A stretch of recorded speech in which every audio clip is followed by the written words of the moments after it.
आज राष्ट्रवादी काँग्रेस पक्षाचे नेते छगनरावजी भुजबळ साहेब यांचा मंत्रिमंडळामध्ये परत एकदा समावेश झालेला आहे।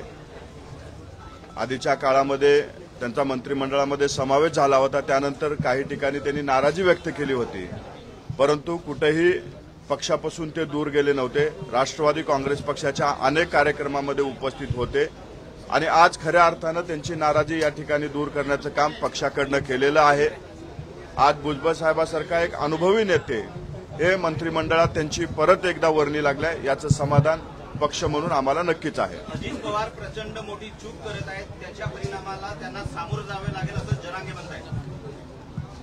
राष्ट्रवादी काँग्रेस पक्षाचे राष्ट्रीय अध्यक्ष, राज्याचे उपमुख्यमंत्री अजितदादा पवार हे एका समाजाचे नेते नसून ते सर्व समाजाचे नेते आहेत।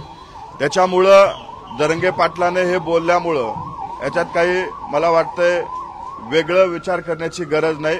भुजबळ साहेबांसारखा एक अनुभवी मातब्बर नेता हा मंत्रिमंडळात असणं तितकंच गरजेचं आहे। जरांगे पाटलांनी त्यांचं जी काही म्हणणं असेल किंवा त्यांच्या ज्या काही भावना असतील त्या व्यक्त केल्या असतील, परंतु अजितदादा हा सर्वसमावेशक नेतृत्व असल्यामुळं त्यांच्या एवढ्या म्हणण्याला आम्ही महत्त्व देत नाही। भुजबळांना मंत्रिपद देणं म्हणजे देवेंद्र फडणवीसांचा डाव पण असू शकतो अशी पण त्यांची टीका आहे। ते काय बोलले हे यांच्यापेक्षा आमच्या पक्षाच्या वाढीसाठी आमच्या पक्षाच्या नेतृत्वाने भुजबळ साहेबाला आज मंत्रिमंडळामध्ये स्थान दिले हे आमच्यासाठी महत्त्वाचं आहे। कोण काय बोलतंय, कोण काय टीका करतंय, यापेक्षा एक अनुभवी नेतृत्व मंत्रिमंडळात वर्णी लागलंय हे आमच्या दृष्टीने महत्त्वाचं आहे। महाराष्ट्राला ईडी भूषण मंत्री पुन्हा एकदा लाभलाय अशी अंजली दमने यांनी ट्विट करत टीका केलेली आहे। हे बघा, हे असे काही समाजामध्ये उपटसुंबू लोक आहेत ज्यांचं काम फक्त टीका करणे एवढंच असतं। अशा लोकांच्या टीकेला फारसं महत्त्व देण्याची गरज नाही, कारण भुजबळ साहेबाला कोर्टाने क्लीन चिट दिलेले। भुजबळ साहेबाची किंवा आमच्या राष्ट्रवादी काँग्रेस पक्षाच्या नेत्याची चौकशी हे दोन नाही तीन एजन्सीकडनं झालेल्या आहे। त्या तिन्ही एजन्सीकडनं त्यांना क्लीन चिट भेटल्याच्या नंतर ते आज मंत्रिमंडळामध्ये आहेत। अंजली दमने यासारख्या लोकांनी हे खरे या महाराष्ट्राचे निंदक म्हणून त्यांची ओळख केली पाहिजे। त्यांचं कामच फक्त टीका करणे, समाजामध्ये बदल घडवण्यासाठी कुठलंही योगदान नसलेल्या नेत्याचं टीकेला फारसं महत्त्व राष्ट्रवादी काँग्रेस पक्ष देत नाही। नक्कीच त्या ठिकाणी काल आम्ही सरन्यायाधीशांची मी बाईट पाहिला किंवा त्यांचं जे भाषण होतं त्याच्यामध्ये पाहिलं, त्यांनी नाराजी व्यक्त केली होती। घटनेने दिलेल्या नियमानुसार अधिकारानुसार त्या ठिकाणी त्यांनी जायलाच पाहिजे होतं। मला वाटते नाराजी व्यक्त केल्याच्या नंतर आपल्या महाराष्ट्राचे तीनही प्रमुख त्या ठिकाणी जाऊन त्यांचं भेटून जे काही दिलगिरी असेल किंवा त्यांच्याकडे जी काही कारण असेल त्यांनी सांगितलं असेल, परंतु अशा पद्धतीची चूक घडायला नाही पाहिजे होती या मताचे आम्ही सुद्धा आहोत। सीजेआय महाराष्ट्रामध्ये येतात, त्यांचा दौरा अधिकृत असतो, त्यांचा दौरा ठरलेला असतो, तर मग या तिन्ही प्रमुखांना यांच्यावरती कारवाई का नाही व्हावी? नाही, याच्या बाबतीत ते खुलासा नक्कीच करतील की त्यांच्याकडे काय नेमकी अशी बैठक लागली होती, त्याचं काय कारण न जाण्यामागचं, तर त्याच्या बाबतीत ते खुलासा करतीलच। परंतु संविधानिक पदावर बसलेल्या व्यक्तीचा प्रोटोकॉल पाळला गेलाच पाहिजे या मताचे आम्ही सुद्धा आहोत। त्याच्या बाबतीत महाराष्ट्राचे नेते, मुख्यमंत्री, उपमुख्यमंत्री निर्णय घेतील। स्थानिक स्वराज्य संस्थेच्या निवडणुका डोळ्यासमोर ठेवून ओबीसी नेत्याला मंत्रिपद देऊन ओबीसी समाजाला खुश करण्याचा प्रयत्न आहे का महायुतीचा? असं काहीही नाही।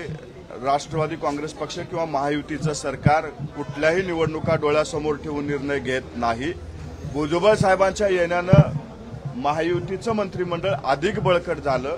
भुजबळ साहेबांच्या येण्यानं एक अनुभवी नेता हा मंत्रिमंडळामध्ये सहभागी झाला, याचा आनंद आहे। ओबीसी समाजाचे अनेक नेते ऑलरेडी मंत्रिमंडळामध्ये होते। ओबीसी समाजाला महायुतीच्या सरकारनं न्याय देण्याचं काम केलं होतं, परंतु भुजबळ साहेबांच्या येण्यानं अधिक बळ भेटला एवढं मात्र आहे।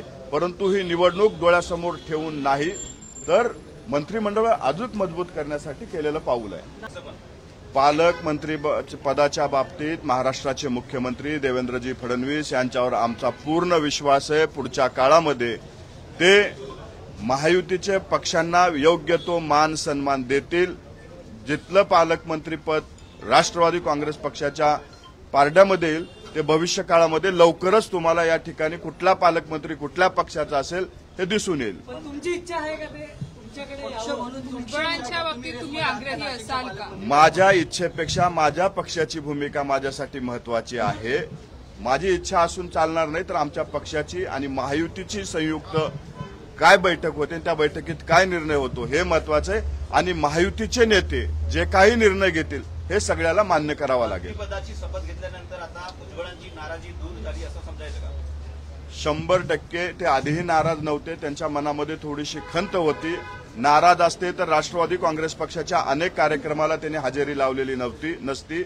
भुजबळ साहेब राष्ट्रवादी काँग्रेस पक्षाच्या अनेक कार्यक्रमाला आलेत. त्यांनी कार्यकर्त्यांना मार्गदर्शन केले, मनोबल वाढवण्याचं काम केलेले, त्याच्यामुळे त्यांची नाराजी नव्हती.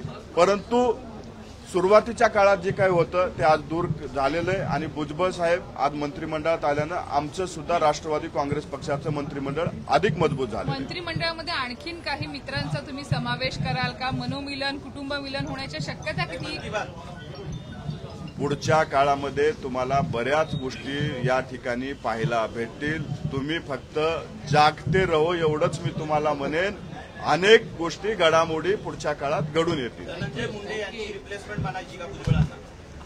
मी आजच सांगतो की कुठली रिप्लेसमेंट म्हणून नाही, तर या ठिकाणी एक मंत्रिपद आमचं रिक्त होतं. त्या ठिकाणी आमचे वरिष्ठ नेते भुजबळ साहेब त्यांना त्या पदाचा अनुभव होता आणि त्या ठिकाणी त्यांची निवड झालेली आहे आणि मंत्रिमंडळ मजबूत केलेलं आहे. रिप्लेसमेंट म्हणून नाही, तर त्यांचा अनुभव पाहून त्या ठिकाणी त्यांची मंत्रिमंडळामध्ये वर्णी लागलेली आहे. नांदेड़ की सियासी, समाजी, माशी और अवामी खबरों के साथ इश्तिहारात के लिए हमसे राब्ता करें।